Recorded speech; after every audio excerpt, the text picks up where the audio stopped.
Lorsque Sébastien Lecornu apparaît sur les marches de Matignon ce matin, l'éphémère Premier ministre reconnaît à demi-mot son échec.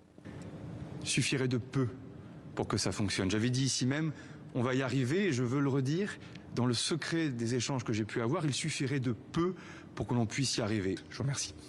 Voilà la France à nouveau plongée dans le flou, 15 mois après le début d'une crise insoluble. 9 juin 2024, à la surprise générale, Emmanuel Macron dissout l'Assemblée nationale.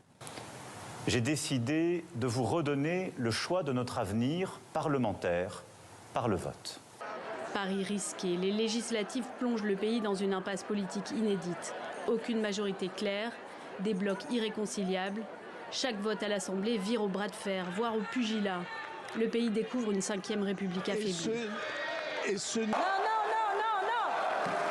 En décembre, Michel Barnier, nommé Premier ministre à l'issue de la dissolution, est renversé par une motion de censure, une première contre un gouvernement depuis 1962 dans la 5e République. Avant Noël, François Bayrou, le centriste, lui succède à Matignon. Mais cet été, son gouvernement subit les assauts de ses opposants. Les critiques se cristallisent autour du projet de suppression de 2 jours fériés.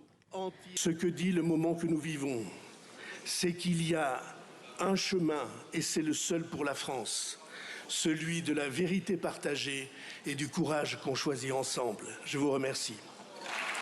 Dans l'espoir de recoller les morceaux, François Bayrou engage un vote de confiance début septembre. Mais sans surprise, il est désavoué par le Parlement et présente à son tour sa démission. Après ce dernier coup de tonnerre du départ de Sébastien Lecornu, tous les regards se tournent vers Emmanuel Macron.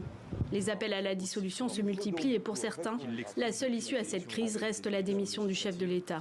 Une option que l'intéressé a toujours fermement exclue jusqu'ici.